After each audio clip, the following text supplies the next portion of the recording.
This channel does not promote any violent, harmful, or illegal activities. All content provided by this channel is meant for an educational purpose only.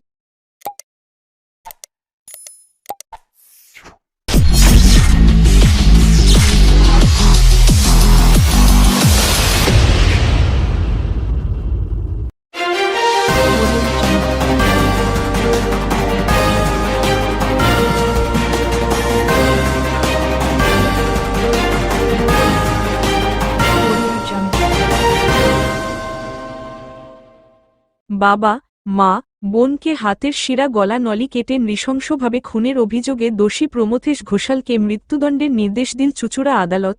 গত 28 November চুঁচুড়া আদালতে 7 জনের ফাঁসির সাজা হয় 2020 সালে বিষ্ণু মাল হত্যা মামলায়। আজ দশখড়ার ঘটনায় ফাঁসির সাজা হল একজনের। সোমবার চুঁচুড়া আদালতের বিচারক সঞ্জয় কুমার শর্মা শুনানির পর অভিযুক্তকে ফাঁসির সাজা শোনান। পেশায় গৃহশিক্ষক প্রমথেশ সাজা ঘোষণার পর এজলাসে দাঁড়িয়ে বিচারকের কাছে মুক্তির আবেদন করে, কিন্তু বিচারক আবেদন নাকচ করে দেন। 3 বছর আগে 2021 সালের 8 নভেম্বর ধনেখালি থানার দশখড়া গ্রামের পালপাড়াতে প্রমথেশ তার বাবা অসীম ঘোষাল, মা শুভ্রা ঘোষাল ও বোন পল্লবী চট্টোপাধ্যায়ের গলার নলি ও হাতের শিরা কেটে খুন করে। সেই সঙ্গে প্রমথেশ নিজের হাতের শিরা কেটে আত্মহত্যার চেষ্টা করে। আহত রক্তাক্ত অবস্থায় পুলিশ প্রমথেশকে উদ্ধার করে চুঁচুড়া ইমামবাড়া হাসপাতালে ভর্তি করে। ওই ঘটনায় পল্লবীর স্বামী পার্থ চট্টোপাধ্যায় ধনেখালি থানায় খুনের অভিযোগ দায়ের করে। পুলিশ তদন্তে নেমে হাসপাতালে চিকিৎসারত প্রমথেশ সুস্থ হলেই তাকে গ্রেপ্তার করে। খুনের মামলায় সরকারি আইনজীবী শঙ্কর গঙ্গোপাধ্যায় জানিয়েছেন, মোট 14 জন খুনের মামলায় সাক্ষী দিয়েছে। মামলা চলাকালীন অভিযুক্ত জেলেই ছিল। খুনের ভয়াবহতা বিচার করে বিচারক মৃত্যুদণ্ড দিয়েছেন। তবে ঘটনার তদন্তকারী অফিসার সুজিত মাইতি ভালো কাজ করেছেন। পুলিশ সঠিক সময়ে চার্জশিট জমা দিয়েছে।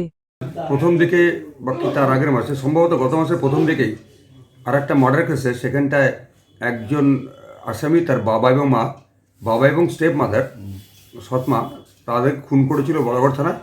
তার একটা ফাঁসির অর্ডার হয়েছিল। আজকে আর একটা কেস, এটা আরও অ্যাগ্রাভেটেড কেস। তার কারণ হচ্ছে সেখানটায় বাবার সৎমাকে, কিন্তু এই কেসটায় যে আসামির নাম হচ্ছে প্রমথেশ ঘোষাল। তিনি 10ঘড়ায় থাকতেন একটা ভাড়া বাড়িতে। সেখানটা প্রায় 40 বছর থাকতেন বাবা মাকে নিয়ে, এবং তার একজন স্ত্রী বিবাহিত ছিল, তিনি মাঝে মাঝে এসে ওদের বাড়িতে থাকতেন। তা ঘটনাটা ঘটেছিল 8 তারিখে। ঘটনাটা ঘটেছিল 8-11-21 তারিখে। আপনাদের জানিয়ে রাখি, এই প্রমথেশ ঘোষাল ভদ্রলোক তিনি একজন খুব ব্রিলিয়ান্ট ছাত্র। তিনি এমএসসি পাস ম্যাথমেটিক্সে, এবং ওই ধনেখালির ওই অঞ্চলের যাবতীয় ছাত্র তাদের প্রাইভেট কোচিং তার কাছ থেকে দিতেন। তা এই মামলাটায় যে জিনিসটা খুব একটা মজার ব্যাপার হচ্ছে, সেদিনকেও তিনি গৃহশিক্ষক হিসেবে অনেককে পড়িয়েছেন, এবং সেই পড়ানোর টাইমটা ছিল, ওই স্লটটা ছিল রাত্রি 9টা পর্যন্ত। তিনি 8টার সময় সমস্ত যে ছাত্ররা ছিল তাদের ছুটি দিয়ে দেন, যে যাও তোমরা আজকে বাড়ি চলে যাও। এবং আরও মজার ব্যাপার, এই ঘটনা যেদিন ঘটে, যে রাত্রে, তার বেশ কিছুক্ষণ আগে সে তার এক বন্ধুর দোকানে যায়, সেখানে গিয়েও খোঁজ গল্প করে। অর্থাৎ তার মানসিক দিক থেকে সে পূর্ণ মাত্রায় সঠিক জায়গায় ছিল। সেটা আমি আমার মামলা চলাকালীন আমি এটা এস্টাবলিশ করতে পেরেছি। দ্বিতীয় কথা হচ্ছে যে এই কেসটায় যে ঘটনাটা হচ্ছে, সেই রাত্রে ওই 8টা 15-তে তার ছাত্রদের সে বাড়ি চলে যেতে বলে, এবং তারপরেই ওই প্রমথেশ ঘোষাল তার বাবা, মা এবং বোন এক এক করে তাদের নলি কেটে দেয় এবং হাতের শিরা কেটে দেয়। এবং শুধু তাই নয়, তারপরেও ও চেষ্টা করে কি, যে ডেথটা যাতে, অর্থাৎ মৃত্যুটা যাতে ঠিক হয়ই হয়, সেই জন্যে সে, আমরা গ্রাম্য ভাষায় যেটাকে হুড়কো বলি, অর্থাৎ দরজার খিল, সেই দরজার খিল দিয়ে প্রত্যেকের মাথায় প্রচণ্ডভাবে আঘাত করে, এবং এর ফলে 3টে লোকই মারা যায়। যখন হাসপাতালে নিয়ে যাওয়া হয় তখন তাদের ডেথ ডিক্লেয়ার করা হয়। তা 9-11 তারিখে এই প্রমথেশ ঘোষালের যে মাস্তুতো ভাই, তিনি 9-11 তারিখে সকালবেলায় খবর পান যে তার মাসির বাড়ির চারিদিকে প্রচুর লোক জমায়েত হয়েছে। সেই শুনে যায়। সে শুনে যাওয়ার পরে প্রমথেশের কাছে গিয়ে দেখা করে।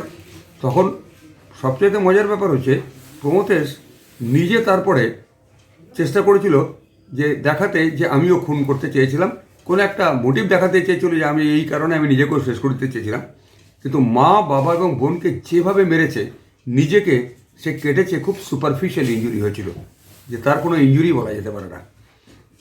এটা একটা সাইড প্রমাণ করতে পেরেছি আমি। আর দ্বিতীয় যে জিনিসটা, আর একটা বড় ব্যাপার হয়েছে যে এই প্রমথেশ ঘোষালের মাস্তুতো ভাই এবং তারও আগে তার প্রতিবেশীরা যখন দরজা খুলে ঢোকে তখন প্রমথেশ ঘোষালকে একটা ঘরে বসে থাকতে দেখে, কিছুটা রক্তাক্ত অবস্থায়। তখন জিজ্ঞেস করে যে এরকম হলো কী করে।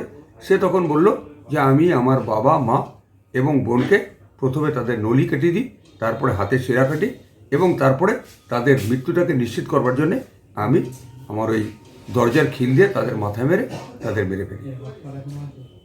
তাকে জিজ্ঞেস করতে কেন করেছো, তার কোনো উত্তর সে দেয়নি। এই সমস্ত আমার সাক্ষীতে এসে গেছে। কতজন সাক্ষী? তা এই কেসে সবচেয়ে মজার ব্যাপার হচ্ছে যে এই কেসে আমি একটা সেকশনেই চার্জের জন্য কোর্টের কাছে দিয়েছিলাম, সেটা হচ্ছে 302, এবং সেই চার্জটা আমি করি 26/8/2022 তারিখে। এই মামলায় তদন্ত করার পরে চার্জশিট জমা দেওয়ার সময় যে তদন্তকারী অফিসার 27 জনকে সাক্ষী হিসাবে দেখিয়েছিলেন চার্জশিটে, কিন্তু তার মধ্যে থেকে আমি 14 জনকে সাক্ষী করেছিলাম। চার্জশিট উইটনেস ছিল 27 জন, কিন্তু তার মধ্যে আমি 14 জনকে বেছে নিয়ে সাক্ষী করেছি, কারণ অন্যান্য যে সাক্ষীগুলো সেগুলো আইডেন্টিক্যাল সাক্ষী ছিল। তা আমাদের কাজটা হচ্ছে সাক্ষীটা বাড়ানো না, প্রয়োজন এবং উপযুক্ত সাক্ষী দিয়ে সেই মামলাটাকে প্রমাণ করা। তা সেদিক থেকে আমি সেটা সক্ষম হয়েছি। তা এর আগের দিন এই আসামিকে গিল্টি মানে দোষী সাব্যস্ত করেছিল কোর্ট, করে আজকে তার সেন্টেন্স অর্থাৎ কী সাজাবে তার উপরে হিয়ারিং ছিল। তো সেই হিয়ারিং করতে গিয়ে আমার তরফ থেকে, আমার রাজ্যের তরফ থেকে আমি বক্তব্য রেখেছিলাম প্রসিকিউটর হিসেবে, ডিস্ট্রিক্ট পাবলিক প্রসিকিউটর হিসেবে আমি বক্তব্য রেখেছিলাম যে আমাদের ফাঁসি হয় কোন কেসে, রেয়ারেস্ট অফ রেয়ার কেসে।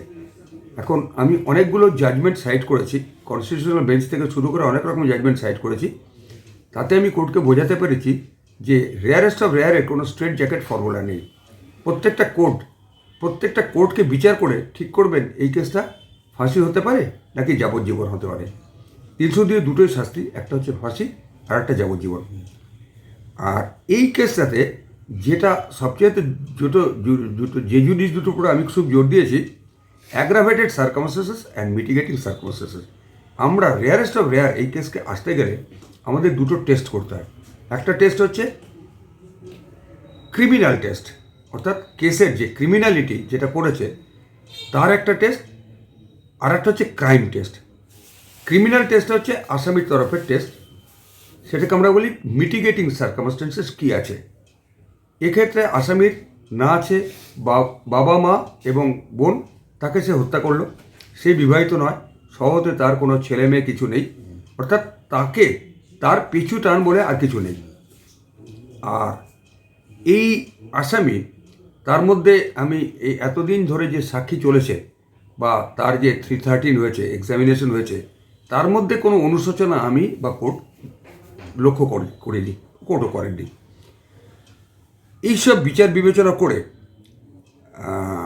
এই মামলায় আজকে সাজা দিয়েছেন। এবং এই কেসটা স্টার্ট হয়েছিল, আমার ট্রায়াল স্টার্ট হয়েছিল 9/11/21 এবং 8/11 ঘটনা, 9/11 এফআইআর হওয়ার পরে কেসটা স্টার্ট হলো। এবং এই কেসের আমি আগেও বলেছি যে চার্জ ফ্রেম করেছিলাম আমি 26/8/22 তারিখে।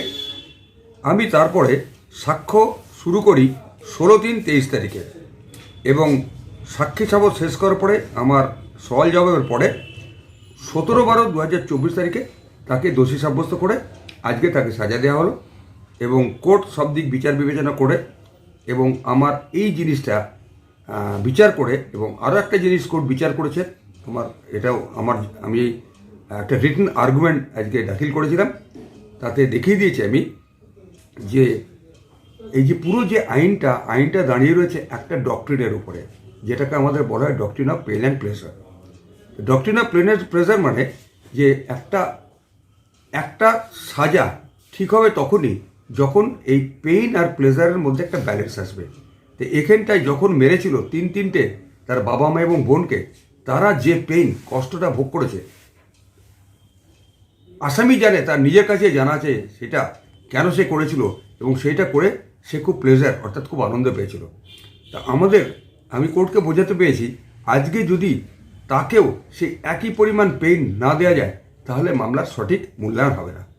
এবং আমার আর একটা বক্তব্য ছিল যে সমাজের কাছেও আমরা সকলে আমরা দায়বদ্ধ, সমাজের কাছেও একটা বার্তা যেতে হবে যে এরকম ধরনের যদি কেউ ক্রাইম করে থাকে তাহলে তার একটাই সাজা হবে, সেটা হবে ফাঁসি হবে।